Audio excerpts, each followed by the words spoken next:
Hello everyone, welcome to my simple zoology class. In today's video, I'll be dealing with the topic pars intermedia and the other one is the pars nervosa. Okay, now what is this pars intermedia? Pars intermedia is the middle lobe. Okay, that is a part of the adenohypophysis. We already know for the fact that adenohypophysis consists of the middle lobe that is called as pars intermedia and the anterior lobe that is called as pars distalis.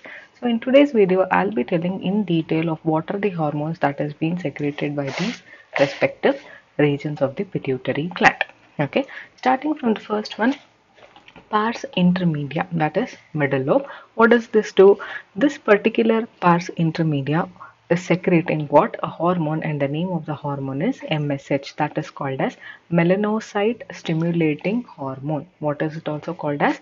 Melanocyte stimulating hormone. Okay, so this particular melanocyte stimulating hormone is secreted by the middle lobe. Okay, but we already know for the fact that when it comes to humans, this particular pars intermedia is almost merged with whom? With the anterior lobe, that is the pars distalis. Okay, then in case of men, okay, this particular melanocyte stimulating hormone is secreted by the anterior lobe. So there is a specification. Although in humans this middle lobe is a part of, or it is merged with the anterior lobe, but when it comes to humans, this particular melanocyte stimulating hormone is secreted by whom? Anterior lobe, also called as pars distalis. Questions on these will definitely come. Okay, so make sure you make a point of it.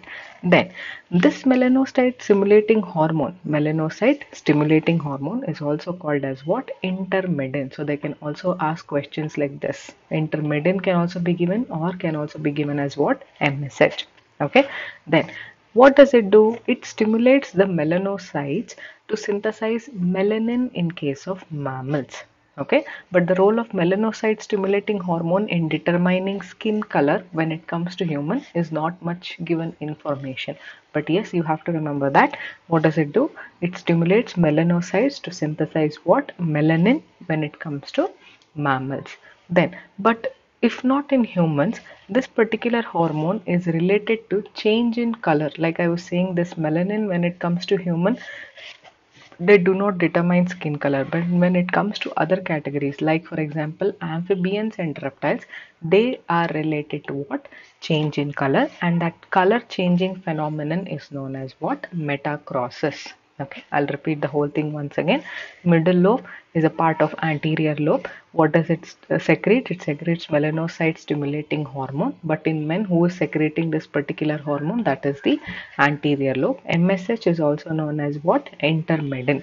What does this do? It stimulates melanocytes to synthesize melanin, but in the case of humans, it is not related to change in color, but in the case of amphibians and reptiles, it is related to change in color, and that phenomenon is known as what? Metacrosis. This is about the middle lobe. Coming to the next one, that is neurohypophysis, that is also called as what? Posterior pituitary gland. Now this posterior lobe of pituitary gland is just like what? It is just like the nervous tissue, because in it there are terminal ends of axons of neurosecretory cells of which one? Of the hypothalamus. That means this particular neurohypophysis, they are not going to synthesize the hormones in the gland itself. So somebody else is doing the work. That is the actual statement meaning over here. So what did we say? Posterior pituitary gland is just like nervous tissue. You know, right, how the nervous tissue has, they have terminal ends. Just like that, the terminal ends of axons of the neurohypophysis, they have a neurosecretory cells of which one? Of the hypothalamus. And those, like this, something like this, okay, those swollen region are called as what? Herring bodies. What are they called as?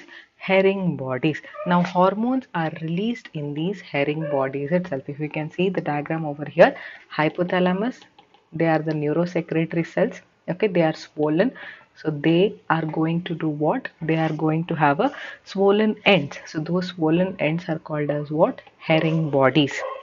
Okay, now from these herring bodies itself, what are going to be released? The hormones are going to be released. Okay, along with that, you can also see something called as pituicytes. Pituicytes are nothing but these are some large branched fatty neuroglial supporting cells which are present in between the axon. Over here you can get to see these pituocytes. What are they? They are some neuroglial supporting cells, something related to neural tissue. Okay. Once again, I'm going to repeat: neurohypophysis or posterior pituitary gland. They are not going to release hormones in the gland itself. So who is going to take care of it? It is the herring bodies. They are the swollen ends of the hypothalamus. That means there are neurosecretory cells present of the hypothalamus which are swollen, and those are called as herring bodies, and hormones are released in these herring bodies itself. Then what are the hormones secreted from these neurohypophysis? As I've already said, hormones are not synthesized in the gland, but who is going to take care of it? There are two nucleus of the hypothalamus, because over here itself, what did we say? Neurosecretory cells of hypothalamus. That means the nucleus of the hypothalamus. Which are those two nucleus cells? One is supraoptic, the other one is paraventricular nucleus. This is very important to remember. Now we just said that directly, that gland is not going to synthesize the hormone, but somebody has to do the work, right, for the secretion of the hormones. That is the cells, neurosecretory cells of the hypothalamus, and they have a name, that is supraoptic and paraventricular. Now who is, first of all, which are those two hormones? One is ADH, that is anti-diuretic hormone, which is also called as vasopressin. The other one is oxytocin, and the other name of it is pitocin. Okay, now which are these respective nucleus going to do the work? Is supraoptic takes care of the ADH, paraventricular is going to take care of the oxytocin. Okay, now what does these respective hormones do? ADH or vasopressin, it mainly acts on the kidneys. What do?